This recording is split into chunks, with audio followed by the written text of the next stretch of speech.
बिस्मिल्लाहिर्रहमानिर्रहीम। अस्सलाम वालेकुम सेकेंड ईयर क्लास। अपना आज का लेक्चर शुरू करते हैं। हमने आज अपनी सेकेंड ईयर की बुक का इनऑर्गेनिक पोर्शन स्टार्ट करना है, जो कि चैप्टर नंबर 1 से शुरू होता है। तो आज हम चैप्टर नंबर 1 ही शुरू करेंगे, जिसका नाम है periodic classification of elements and periodicity. तो इस कॉन्टेक्स्ट में आज हम देखेंगे पीरियोडिक क्लासिफिकेशन ऑफ एलिमेंट्स, ये इसका हिस्टोरिकल बैकग्राउंड और किस तरह से हम जो हैं वो मॉडर्न पीरियोडिक टेबल तक पहुंचते हैं और इस क्लासिफिकेशन ऑफ एलिमेंट्स की क्या इम्पोर्टेंस है। आपको पता है कि साइंस की बाकी ब्रांचेस की तरह केमिस्ट्री जो है वो भी एक बहुत वास्ट सब्जेक्ट है, और किसी भी सब्जेक्ट को अच्छे तरीके से समझने के लिए, सही तरीके से अंडरस्टैंड करने के लिए ज़रूरी होता है कि उस सब्जेक्ट के बारे में जो भी इंफॉर्मेशन हैं उनको एक रेगुलर तरीके से ऑर्गेनाइज़ किया जाए। क्योंकि जब तक इंफॉर्मेशन को रेगुलर तरीके से, लॉजिकल तरीके से ऑर्गेनाइज़ नहीं किया जाएगा तो उनसे फ़ायदा उठाना जो है वो इतना आसान नहीं होता। तो इसी तरह से केमिस्ट्री के केस में, क्योंकि केमिस्ट्री का जो नॉलेज है ये बेस करता है मैटर पर, और मैटर आपको पता है कि एलिमेंट्स डिफरेंट टाइप के एटम से बना होता है। डिफरेंट किसी भी सब्सटेंस में एक ही टाइप के एटम्स हो सकते हैं, डिफरेंट टाइप के एटम्स हो सकते हैं, ये तो एक अलग बात है। बहरहाल जो मेन आप कह सकते हैं कि जो बेसिक एलिमेंट है, जो बेसिक यूनिट है मैटर का, वो एटम है। तो और एटम्स को हम मतलब करेक्टराइज़ करते हैं उनकी डिफरेंट प्रॉपर्टीज़ की बेस पे, और ऐसा सब्सटेंस जिसमें एक ही टाइप के एटम्स पाए जाते हों उसको हम एलिमेंट बोलते हैं। तो जैसे जैसे केमिस्ट्री की स्टडीज़ में प्रोग्रेस होती गई तो साइंटिस्ट जो हैं वो बहुत सारे नए नए एलिमेंट्स से आगाह होते गए, नए नए एलिमेंट्स जो हैं वो डिस्कवर होते गए। हर एलिमेंट्स की प्रॉपर्टीज़ ज़ाहिर है कि कुछ एलिमेंट्स से किसी हद तक रिजेंबल भी करती थी, और किसी एलिमेंट से जो है वो काफ़ी हद तक डिफरेंट भी हो सकती हैं। तो इसलिए ये ज़रूरत महसूस की गई कि एलिमेंट्स को, जितने भी नॉन एलिमेंट्स हैं, उनको किसी लॉजिकल तरीके से और अरेंज किया जाए या ऑर्गेनाइज़ किया जाए। तो time to time different scientist ने इस सिलसिले में जो हैं वो स्टेप्स उठाए, अपने अपने तौर पे नॉन एलिमेंट्स जो थे उनको क्लासिफाई करने की कोशिश की। तो इस तरह से हमारे पास जो हिस्टोरिकल बैकग्राउंड सामने आता है एलिमेंट्स की क्लासिफिकेशन के बारे में, उसमें जो नुमाया नाम है साइंटिस्ट के जिन्होंने इस कॉन्टेक्स्ट में काम किया, उन नामों में आते हैं अल-राज़ी, डोब्रिनर, न्यूलैंड और मेंडलीव। ये इम्पोर्टेंट अटैम्प्ट्स थी जो कि इन साइंटिस्ट ने कैरी आउट की एलिमेंट्स को क्लासिफाई करने के सिलसिले में। अल-राज़ी ने जो एलिमेंट्स को क्लासिफाई किया उसकी कोशिश जो थी वो बेस करती थी एलिमेंट्स की फ़िज़िकल एंड केमिकल प्रॉपर्टीज़ पे। उसने एलिमेंट्स को उनकी फ़िज़िकल और केमिकल प्रॉपर्टीज़ के लिहाज से अरेंज करने की कोशिश की। डोब्रिनर, हम इन सब साइंटिस्ट के बारे में थोड़ा थोड़ा सा पढ़ेंगे क्योंकि आपने इनको डिटेल से जो है वो इनिशियली 9th क्लास में या उससे पहले भी थोड़ा बहुत जो है वो स्टडी किया हुआ है। तो इसलिए यहाँ पे हम इनका सिर्फ जो है वो एक मुख्तसर सा जायज़ा लेंगे। हमारा मेन फोकस जो है वो पीरियोडिक टेबल पे होगा, मॉडर्न पीरियोडिक टेबल पे होगा। तो डोब्रिनर ने एलिमेंट्स को जो है वो 3 के ग्रुप्स में डिवाइड किया था या क्लासिफाई किया था। उन ग्रुप्स को जो है वो ट्राइएड्स कहा गया। ट्राइएड ग्रुप ऑफ 3 से ये लफ्ज़ जो है वो बनाया गया, और जो उसने एलिमेंट्स हर ट्राइड में इंक्लूड किए थे वो एलिमेंट्स जो हैं they were having almost similar type of properties. इसके अलावा न्यूलैंड जो है 1864 में इसने जो है वो एलिमेंट्स को उस वक्त तक जो 62 नॉन एलिमेंट्स थे उनको क्लासिफाई किया, और उसने इन एलिमेंट्स को उनके एटॉमिक मैसेस के लिहाज से, इंक्रीजिंग एटॉमिक मैस के लिहाज से उनको अरेंज किया। और उसने देखा कि जब एलिमेंट्स को इंक्रीजिंग एटॉमिक मैस के लिहाज से अरेंज किया जाए तो ऑलमोस्ट हर 8वां एलिमेंट जो है उसकी प्रॉपर्टीज़ जो हैं वो पहले एलिमेंट से किसी हद तक रिजेंबल करती हैं। तो इसी बेस पे जो है वो उसने एलिमेंट्स को क्लासिफाई किया था और इसी फिनोमिना को या इस बिहेवियर को उसने लॉ ऑफ ऑक्टेव्स का नाम दिया था। ऑक्टेव्स का मतलब ग्रुप ऑफ 8, तो that's why it was called as law of octaves. उसके बाद जो सबसे आप कह लें कि प्रोमिनेंट कंट्रीब्यूशन जो है एलिमेंट्स की क्लासिफिकेशन में वो मेंडलीव का है। मेंडलीव एक रशियन केमिस्ट था। 1871 में उसने उस वक्त तक के नॉन एलिमेंट्स को हॉरिजेंटल रोज और वर्टिकल कॉलम्स में जो है वो डिवाइड किया। हॉरिजेंटल रोज को पीरियड कहा गया था और वर्टिकल कॉलम जो हैं they were called as the group. तो ये पहली अटैम्प्ट थी जिसमें एलिमेंट्स को इस तरह से ग्रुप्स और कॉलम्स में ग्रुप्स और रोज़ में हॉरिजॉन्टल रोज़ जो हैं they were called as periods and the vertical rows were called as groups. तो ये पहली अटैम्प्ट थी जिसमें एलिमेंट्स को हॉरिजॉन्टल और वर्टिकल रोज़ में जो है वो इस तरह से डिवाइड करने की कोशिश की गई थी। लेकिन इसकी भी जो मेंडलीव की भी जो डिवीजन थी वो बेस करती थी एटॉमिक मास पे, यानी कि उसने एलिमेंट्स को असेंडिंग एटॉमिक मास के लिहाज से जो है वो अरेंज किया। असेंडिंग एटॉमिक मास मीन कि कम एटॉमिक मास से फिर आगे हर नया वाला एलिमेंट जो है उसका एटॉमिक मास बढ़ता जाता है। और उसने भी ये बात ऑब्ज़र्व की कि जब एलिमेंट्स को उनके इंक्रीजिंग एटॉमिक मास के लिहाज से अरेंज किया जाए तो सिमिलर केमिकल प्रॉपर्टीज़ वाले एलिमेंट जो हैं वो रेगुलर इंटरवल्स के बाद जो है वो अरेंजमेंट में शो होते हैं। इस फैक्ट को जो है या इस ऑब्जर्वेशन को पीरियोडिक लॉ का नाम दिया गया। मेंडलीव का प्रोडक्ट टेबल जो है वो काफ़ी हद तक सेटिस्फैक्ट्री था, बल्कि उसमें बहुत सारे पॉजिटिव पॉइंट भी ये थे कि उस वक्त तक जो नॉन एलिमेंट्स थे वो तो अरेंज हुए ही चंद एक के अलावा, लेकिन मेंडलीव के प्रोडक्ट टेबल में उसने कुछ जो हैं वो गैप्स या खाली जगहें भी छोड़ी थी और उसने ये कहा कि ये ऐसे एलिमेंट्स की पोजीशंस हैं जो कि they must be existing in nature, के उनकी प्रॉपर्टीज़ जो हैं वो नोन है लेकिन वो एलिमेंट जो हैं वो उस वक्त तक डिस्कवर नहीं हुए थे। ये एक बहुत बड़ी अचीवमेंट थी क्योंकि बाद में देखा भी गया कि जैसे जर्मेनियम की एग्जांपल है, जर्मेनियम की प्रॉपर्टीज़ जो हैं वो मेंडलीव ने अपने प्रोडक्ट टेबल में उसकी पोजीशन के लिहाज से डिस्क्राइब की थी, लेकिन उस वक्त तक जर्मेनियम जो है वो साइंटिस्ट के लिए नॉन नहीं था, डिस्कवर नहीं हुआ था। बाद में जर्मेनियम जो है वो एक्चुअली डिस्कवर भी हुआ और it was found that the properties of germanium were very much similar to those which were explained by Mendeleev.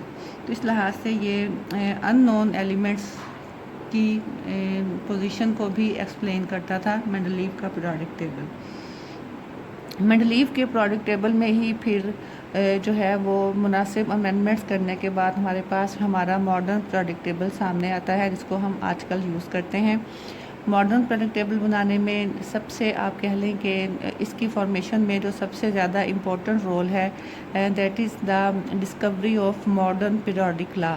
ये डिस्कवरी जो है इट वाज मेड बाय मोज़ले ने एक एक्सपेरिमेंट किया था जिसके ज़रिए से एक्स रेज डिस्कवर हुई थी और साथ ही मोज़ले ने अपना लॉ जो है वो डिवाइस किया था।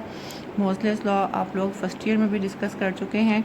उसने ये लॉ प्रपोज किया कि एलिमेंट्स की या एटम्स की जो केमिकल प्रॉपर्टीज़ हैं and they do not depend upon the atomic masses, rather they depend upon the atomic number of the elements.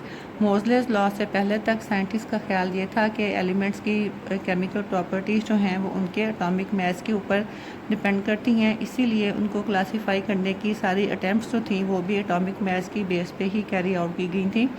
लेकिन मोज़ले ने ये बात प्रूव की अपने एक्सपेरिमेंट्स के थ्रू कि एक्चुअली एलिमेंट्स की जो प्रॉपर्टीज़ हैं वो उनके एटॉमिक मास पे डिपेंड नहीं करती बल्कि वो उन एलिमेंट्स के एटॉमिक नंबर पे डिपेंड करती हैं। तो यही जो डिस्कवरी थी ये जो है ये बेस बनी मॉडर्न पीरियोडिक लॉ की और इसी की बेस पर फिर मेंडलीव के पीरियोडिक टेबल में अमेंडमेंट्स करके हमारे पास मॉडर्न पीरियोडिक टेबल की मौजूदा शक्ल जो है वो सामने आती है। मॉडर्न पीरियोडिक लॉ को हम कैसे डिफ़ाइन कर सकते हैं? If the elements are arranged in ascending order of their atomic numbers, there chemical properties repeat in a periodic manner, कि अगर हम एलिमेंट्स को उनके इंक्रीजिंग एटॉमिक नंबर के लिहाज से अरेंज करें तो उनकी केमिकल प्रॉपर्टीज़ जो हैं वो हर ख़ास वक्फे के बाद जो है वो रिपीट होती हैं। This is called as the modern periodic law. तो मॉडर्न पीरियोडिक लॉ की बेस पे जब एलिमेंट्स को उनके इंक्रीजिंग एटॉमिक नंबर के लिहाज से अरेंज किया गया तो हमारे पास जो मौजूदा शक्ल आती है पीरियोडिक टेबल की, उसमें भी मेंडलीव के पीरियोडिक टेबल की तरह हॉरिजॉन्टल रोज़ हैं और वर्टिकल कॉलम्स हैं। The horizontal rows are called as periods and the vertical columns are called as groups. तो एक तो हमारे पास सबसे बड़ी अमेंडमेंट ये हुई कि एलिमेंट्स को एटॉमिक मास की बजाय एटॉमिक नंबर के लिहाज से अरेंज किया गया। दूसरा जो इम्प्रूवमेंट हुआ मॉडर्न मेंडलीव पीरियोडिक टेबल में in the form of modern periodic table, वो ये था कि एक एक्स्ट्रा ग्रुप जो है वो पीरियोडिक टेबल में इंट्रोड्यूस करवाया गया। That was the 8th group which contains the noble gases, जिसमें आपके पास आती हैं हीलियम, नियॉन, आर्गन, क्रिप्टॉन और जीनॉन। तो ये गैसेस जो हैं मेंडलीव के जब मेंडलीव ने एलिमेंट्स को अरेंज किया उस वक्त ये गैसेस जो हैं वो नोन नहीं थी, तो इनकी डिस्कवरी बाद में हुई, तो इनको जो है वो मॉडर्न पीरियोडिक टेबल में 8 ग्रुप में शामिल किया गया। इसके अलावा मेंडलीव के पीरियोडिक टेबल में जो एक और कन्फ्यूजन थी कि कुछ एलिमेंट्स इस तरह के थे जिनको मेंडलीव ने एक ही ग्रुप में रखा था, जैसा कि बेरिलियम, मैग्नीशियम, कैल्शियम, स्ट्रांशियम, बेरियम, और उनके साथ ही उसने रखा था जिंक, कैडमियम और मरकरी को। हालांकि जिंक, कैडमियम और मरकरी की प्रॉपर्टीज़ जो हैं वो ये पहले 5 एलिमेंट से किसी हद तक, बल्कि काफ़ी हद तक डिफरेंट हैं। तो मॉडर्न पीरियोडिक टेबल में इस तरह की कन्फ्यूजन को दूर किया गया है by the introduction of sub groups A and B. हर ग्रुप को 2 सब ग्रुप्स में डिवाइड किया गया है। तो इस तरह से ये एलिमेंट जो हैं ये ग्रुप 2 से बिलोंग करते हैं, तो इनको फर्स्ट 5 एलिमेंट जो हैं they are placed in group 2A, और ये जिंक, कैडमियम और मरकरी जो हैं वो इनको बी ग्रुप में रखा गया है, ग्रुप 2B में रखा गया है। तो इस तरह से bye the introduction of sub groups A and B, तो ये जो खामी थी मेंडलीव पीरियोडिक टेबल की, इसको भी दूर किया गया है। इसके अलावा अब हम देखेंगे कि हमारा जो मॉडर्न पीरियोडिक टेबल है उसकी क्या जो है मौजूदा शक्ल है, और किस तरह से हम ग्रुप्स और पीरियड्स को जो है वो एक्सप्लेन कर सकते हैं। तो देखते हैं हम अपना मॉडर्न पीरियोडिक टेबल। तो सेकेंड ईयर क्लास, ये हमारा मॉडर्न पीरियोडिक टेबल है। मोस्टली इसी फॉर्म में ये आपको डिफरेंट बुक्स में मिलेगा। इसमें जो आपकी हॉरिजॉन्टल रोज़ हैं they are called as periods. तो आप देख रहे हैं कि इसमें 7 पीरियड्स हैं, और वर्टिकल रोज़ जो हैं they are called as groups. तो इसमें आपके पास 8 ग्रुप्स हैं, 1 2 3 4 5 6 7 8 तक। अब बाज़ जो पीरियोडिक टेबल्स हैं वहाँ पे ग्रुप ए और बी को जो है वो सब ग्रुप्स ए और बी को अलग अलग नंबर्स दे के इस तरह से 1 से लेकर 18 तक ग्रुप्स बनाए गए हैं, जबकि बाज़ में जो है वो इस तरह शो किया जाता है 1A 2A। तो बहरहाल मैं आपको यहाँ से बताती हूँ कि ये जो ग्रुप है 1 और 2, ये 1A है, ये 2A। उसके बाद ये जो ग्रुप हैवी मेटल्स के नाम से यहाँ पे शो किए गए हैं 3 4 5 6 7 8 9 10 11 और 12, तो ये जो हैं ये एक्चुअली बी ग्रुप्स हैं। ये आपका है 2B, सॉरी ये आपका 3B है, उसके बाद ये 4B है, ये 5B, 6B क्रोमियम वाला 6B है। उसके बाद आपके पास जो है वो मैंगनीज वाला जो ग्रुप है this is 7th B group. और उसके बाद ये अगला है जिसको यहाँ पे 8 9 और 10 से शो किया गया है, ये सारे तीनों जो हैं मिलके ये बनाते हैं 8th B ग्रुप। उसके बाद आपके पास आ जाता है 11 नंबर पे जो कॉपर वाला ग्रुप है, इसका नाम है ग्रुप 1B। और अगला जो जिंक का ग्रुप है इसका नाम है ग्रुप 2B। तो ये इस तरह से ये बी ग्रुप्स हैं, ठीक है। 3B 4B 5B 6B और 7B। यहाँ तक 7b, 8, 9 और 10 नंबर जो है ये सारे का सारा ग्रुप जो है that is called as 8b, 11th group is called as 1b, 12th group is called as 2b। इसके बाद ये सारे बी हो गए। ए ग्रुप में हमारे पास ये 1a था, ये 2a, उसके बाद ये 3a, 4a, 5a, 6a, 7a and group number 8। इसको ग्रुप 8 भी कह सकते हैं, 8a भी कह सकते हैं। तो इस तरह से ही आपके पास 8 ग्रुप्स हैं और हर ग्रुप को जो है वो ए और बी सब ग्रुप्स में डिवाइड किया गया है। ग्रुप ए में जो एलिमेंट्स पाए जाते हैं उनको हम कहते हैं नॉर्मल एलिमेंट्स और टिपिकल एलिमेंट्स, जबकि जो एलिमेंट्स ग्रुप बी में पाए जाते हैं they are called as transition elements. उसके बाद हम बात करते हैं पीरियड्स की। तो प्रोडक्ट टेबल में जैसा कि मैंने बात की हमारे पास 7 पीरियड्स हैं। फर्स्ट पीरियड अगर आप देखें तो फर्स्ट पीरियड में सिर्फ 2 ही एलिमेंट्स हैं, hydrogen and helium. It is called as बहुत छोटा सा ये पीरियड है, तो इसका कोई स्पेसिफिक नेम नहीं है, आप इसको शॉर्ट पीरियड कह सकते हैं। वैसे शॉर्ट पीरियड जो है वो सेकंड और थर्ड के लिए हम यूज़ करते हैं। So you can just say that the first period consist of only 2 elements, hydrogen and helium. उसके बाद पीरियड नंबर 2 और पीरियड नंबर 3 है।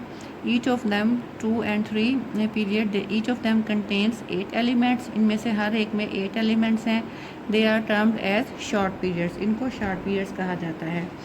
तो it has been found that in the second and third period every 8th element has a similar properties with respect to the first one। यानी कि properties जो हैं वो हर 8वें एलिमेंट के बाद रिपीट होती हैं। जैसे अगर आप बात करते हैं लिथियम की, तो लिथियम के बाद 8वें नंबर पे एलिमेंट आता है सोडियम। तो लिथियम और सोडियम की बहुत सारी प्रॉपर्टीज़ जो हैं वो आपस में मैच करती हैं। इसी तरह से बोरोन है, तो बोरोन के बाद 8वें नंबर पे एलिमेंट आएगा एलुमिनियम। तो बोरोन और एलुमिनियम जो है इनकी प्रॉपर्टीज़ भी एक दूसरे के साथ बहुत ज़्यादा मैच करती हैं। इस तरह से आप देख रहे हैं कि एक ही टाइप की प्रॉपर्टीज़ वाले एलिमेंट जो हैं वो एक ही ग्रुप में फॉल करते हैं। तो अगर हम अगले पीरियड की बात करते हैं, थर्ड और फोर्थ और फिफ्थ पीरियड इसके बाद आते हैं। फोर्थ और फिफ्थ पीरियड जो हैं they are called as long periods. इनमें से हर पीरियड में 18 एलिमेंट्स पाए जाते हैं। Each of this period contains 18 elements. और यहाँ पे जो रेपिटेशन ऑफ प्रॉपर्टीज़ है या आप कह लें कि रीअपीयरेंस ऑफ प्रॉपर्टीज़ जो है वो हर 18 एलिमेंट के बाद आती है। यानी कि फर्स्ट एलिमेंट जो है उसकी प्रॉपर्टी जो है वो 18 एलिमेंट से मिलती जुलती होंगी।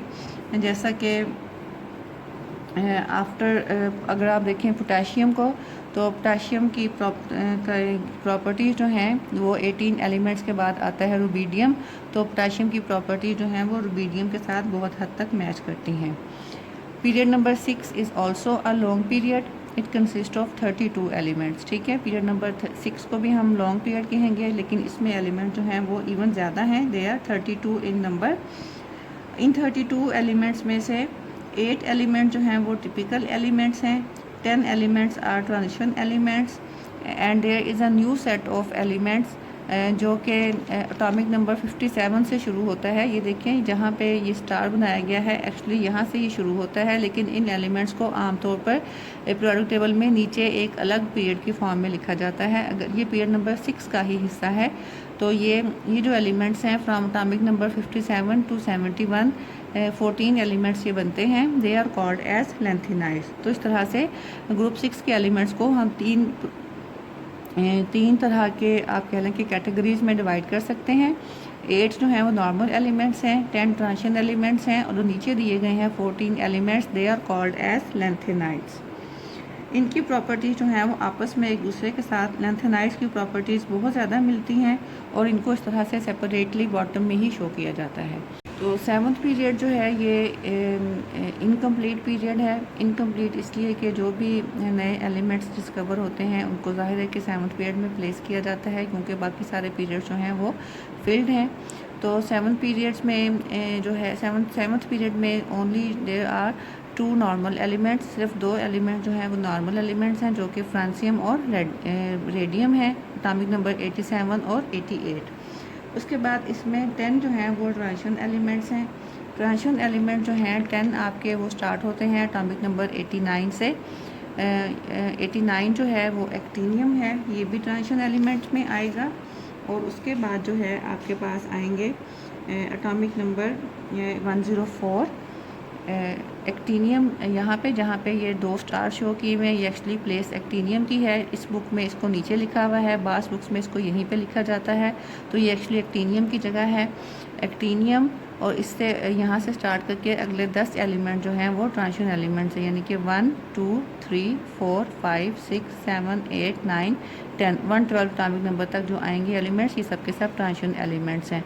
उसके बाद अब देखें आप, एक्टिनियम का एटॉमिक नंबर जो है वो 89 है, और उसके बाद आपके पास आ जाता है यहाँ पे 104। तो बाकी जो 89 से 104 के दरमियान जो एलिमेंट्स आते हैं वो यहाँ नीचे शो किए गए हैं। ये 90 से 90, 91, 92, 93, एटॉमिक नंबर 90 से लेकर 103 तक जो एलिमेंट्स हैं, they are called as inner transition elements और they are called as actinides.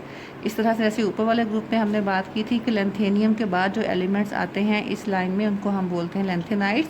तो जो एक्टिनियम के बाद आते हैं उनको हम बोलते हैं एक्टिनाइड्स। तो अगर आप अपनी बुक में दिए गए टेबल को फॉलो करेंगे तो उसमें आप देखेंगे कि उसमें लेंथेनियम को यहाँ रखा गया है जहाँ पे 1 स्टार है। एक्टिनियम को जो है वो यहाँ रखा गया है 2 स्टार वाली पोजीशन पे, और नीचे वाली जो लाइंस हैं 2, ये शुरू हो रही हैं एटॉमिक नंबर 58 और 90 से। तो ये उस तरह से भी शो करना ठीक है, तो मैं आपको उसी लिहाज से समझा रही हूँ कि ये नीचे वाली लाइन जो है एटॉमिक नंबर 58 से आपके पास शुरू हो रहे हैं लेंथेनाइड्स। ये 14 है टोटल, देखें 1 2 3 4 5 6 7 8 9 10 11 12 13 14, 58 से 71 तक। After lanthanum are the lanthanides. उसके बाद नीचे वाली लाइन में एक्टिनियम है, एक्टिनियम के बाद जो एलिमेंट आ रहा है वहाँ से शुरू हो रहे हैं एक्टिनाइड्स। एटॉमिक नंबर 90 से 103 तक ये भी 14 बनते हैं, तो ये 14 जो हैं वो एक्टिनाइड्स हैं। बाकी सारे जो एलिमेंट्स इस ग्रुप में हैं ये इस पीरियड में हैं, ये सब के सब जो हैं वो न्यूली डिस्कवर्ड एलिमेंट्स हैं। तो बल्कि आपकी बुक में जो प्रैक्टिकल है उसमें तो शायद ये ना ही दिए गए हों, मॉडर्न बुक्स में दिए जाते हैं बहरहाल। लेकिन यहाँ तक भी आप ले जानना काफ़ी है कि 7th पीरियड में 2 नॉर्मल एलिमेंट्स हैं, 10 ट्रांजिशन एलिमेंट्स हैं, और 14 जो हैं वो एक्टिनाइड्स हैं। They are also actinides are also called as inner transition elements. तो ये तो सारा इंट्रोडक्शन हो गया हमारे मॉडर्न प्रैक्टिकल में जो पीरियड्स हैं उनके बारे में। तो नेक्स्ट इंशाल्लाह हम जो है वो कुछ और ग्रुप्स और फैमिलीज़ के बारे में डिस्कस करेंगे। एक पॉइंट यहाँ पे मैं आपको बताना चाहूँगी कि बाज़ुका जो है वो एक्टिनाइड्स को जो है वो रेयर अर्थ एलिमेंट्स भी कहा जाता है। रेयर अर्थ एलिमेंट्स इनको इसलिए कहते हैं क्योंकि ये नेचर में बहुत ही कम पाए जाते हैं, इनकी अवेलेबिलिटी बहुत कम होती है, इसीलिए they are called as rare earth elements. तो नेक्स्ट लेक्चर तक के लिए अल्लाह हाफिज़।